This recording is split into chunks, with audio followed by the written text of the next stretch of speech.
I'm sure most of you have heard of Snake Island, a very dangerous island full of snakes off the coast of Brazil. But there's an island off the coast of Alaska that may be just as dangerous as Snake Island. Located off the coast of the Alaskan Panhandle and technically part of the state of Alaska, this island is known as the Fortress of the Bear. I'm talking about the infamous Admiralty Island. And in this video, we're going to discuss the geography, ecology, and fascinating history of Admiralty Island. As always, this is Ali, and welcome back to Urban Atlas.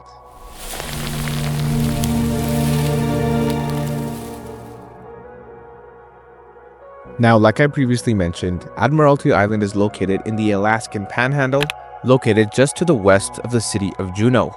The island is part of the Alexander Archipelago, and it's separated by the mainland by the Stevens Passage.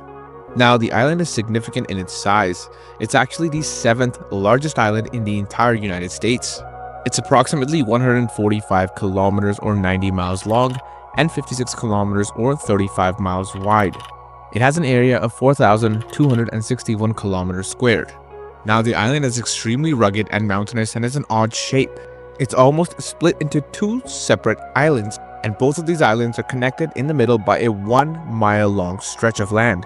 Now, this beautiful island is actually protected by the National Park Service as the Admiralty Island National Monument, and it's administered by the Tongass National Forest. Now, being a very mountainous island, Admiralty Island has a maximum elevation of 1,460 meters, which is approximately 4,800 feet. Admiralty Island only has a population of approximately 650 residents, most of which live in the community of Angoon, which is located on the west coast of Admiralty Island. However, there is one other city that supposedly exists on the island.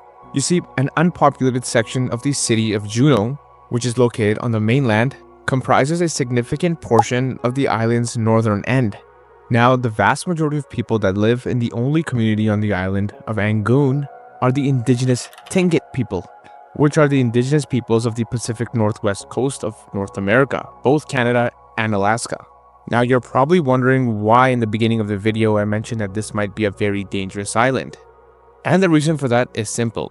You see, Admiralty Island is home to the highest concentrations of bear in North America, specifically the brown bear, also known as the grizzly bears. You see, there's significantly more bears on the island than there are humans.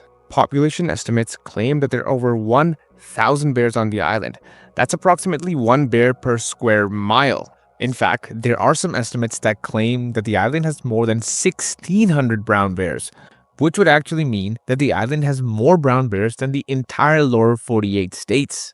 And this island alone accounts for approximately 10% of Alaska's population of brown bears, meaning there's a lot of brown bears here. So if you visit the island in the proper season, you're almost guaranteed to see a brown bear. So if you somehow find yourself on the island, statistically you have a better chance of running into a brown bear than you do a human, especially during the summer season. Now, while bears outnumber people, bald eagles outnumber bears on the island and provide one of the more outstanding features of Admiralty Island, with an estimated 2,500 residing on the island. Now, historically, the island is known as this, which translates to Fortress of the Bear.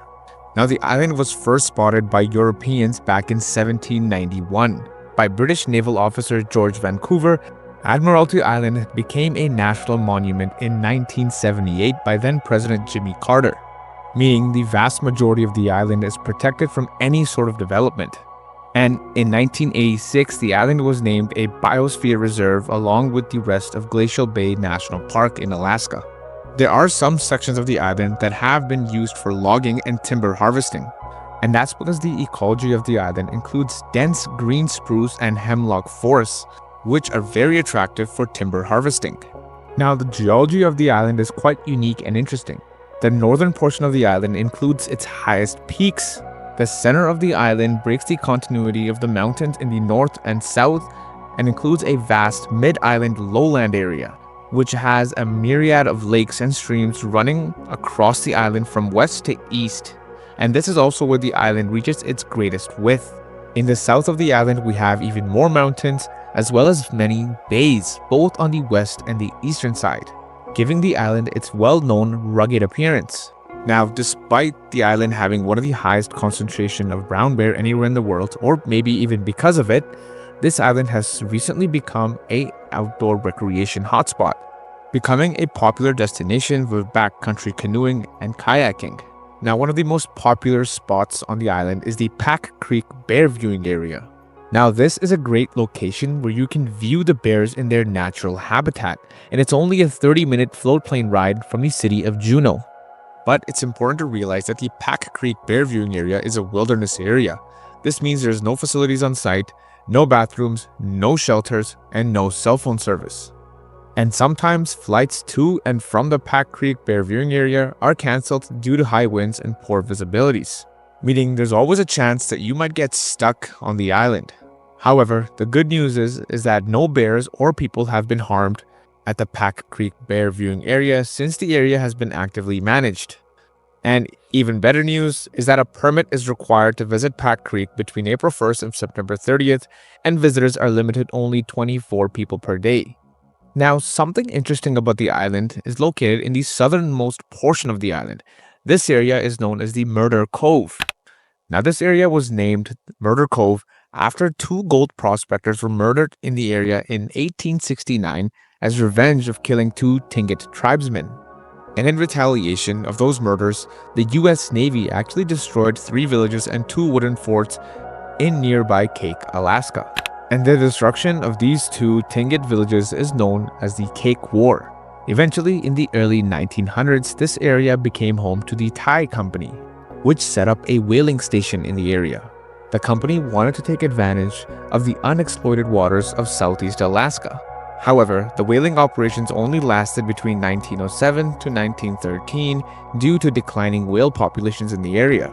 Another fun fact about Murder Cove is this is the location where the first American-built steam-powered whaler was used. The 97-foot-long ship was known as the Thai Junior.